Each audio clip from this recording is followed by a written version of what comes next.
बिस्मिल्लाहिर्रहमानिर्रहीम अस्सलाम वालेकुम एंड वेलकम टू द इसके फिजिकल थेरेपिस्ट। उम्मीद करता हूँ आप खैरियत से होंगे। आज के इस लेक्चर में हम डिस्कस करेंगे about the blood supply and nerve supply of bones.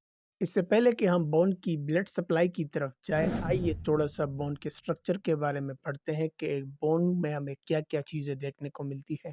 जिस तरह पिछली वीडियो में हमने डिस्कस किया था कि एक बोन 3 पार्ट से मिलकर बना होता है।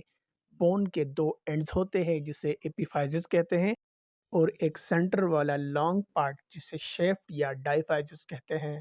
अब बोन का वो हिस्सा, वो पार्ट जो कि डायफाइजिस को एपिफाइजिस से जोड़ता है, मिलाता है, उसको मेटाफाइजिस कहते हैं।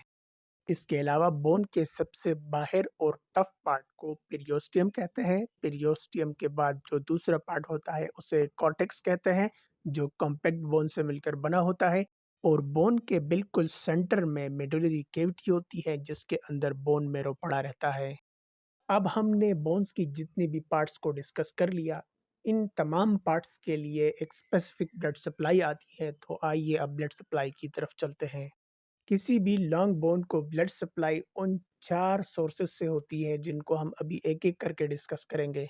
बोन के दोनों एंड्स में से एक एंड ग्रोइंग एंड होता है और ग्रोइंग एंड से दूर दूसरे एंड के करीब एक फोरामेन, एक सुराख होता है जो कि उसे हम न्यूट्रॉन फोरामेन कहते हैं। और इसी न्यूट्रॉन फोरामेन के थ्रू न्यूट्रॉन आर्टरी बोन में एंटर होती है।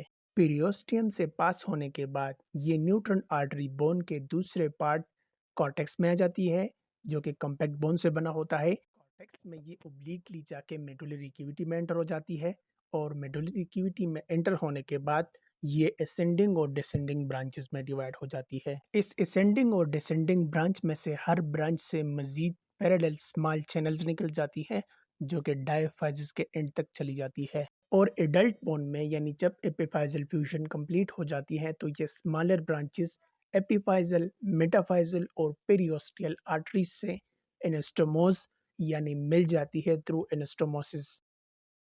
न्यूट्रॉन आर्टरी मेडुलरी कैविटी को, इनर 2/3 ऑफ कॉर्टेक्स और मेटाफाइजिस को ब्लड सप्लाई देता है। पेरियोस्टियल आर्टरी, पेरियोस्टियल आर्टरी वो आर्टरीज है जो कि बोन के सबसे आउटर रीजन को ब्लड सप्लाई देती है। पेरियोस्टियम को सप्लाई देने के बाद पेरियोस्टियल आर्टरीज के ब्रांचेस वॉल्कमैन्स कैनाल के थ्रू कॉर्टेक्स में चली जाती है।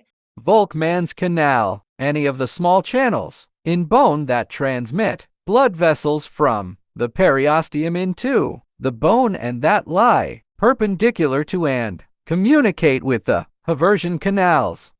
और कॉर्टेक्स के 3 में से 2 पार्ट्स को न्यूट्रॉन आर्टरी ने सप्लाई दिया था और जो एक पार्ट रहता है उसको ये पेरियोस्टियल आर्टरी सप्लाई देता है।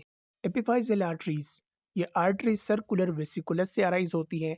जो आर्टरीज जॉइंट को सप्लाई देता है तो वो जॉइंट के अराउंड एक सर्कुलर शेप बना देता है और आर्टरीज के इस शेप को हम सर्कुलस वेसिकुलस कहते हैं।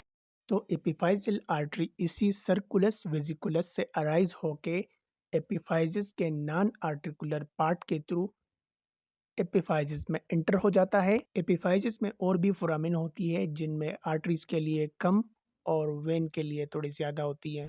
आखिरी पार्ट मेटाफाइजिस, तो मेटाफाइजिस को मेटाफाइजल आर्टरीज जो है वो ब्लड सप्लाई देती है। इसके बाद अब देखते हैं blood supply of short bones. Short bones को numerous periosteal vessels blood supply देती है। वर्टेब्रा की अगर बात करें तो वर्टेब्रल बॉडी को इंटीरियर और पोस्टीरियर वेसल और vertebral arch को large vessels and its marrow is drained by 2 large basivertebral veins.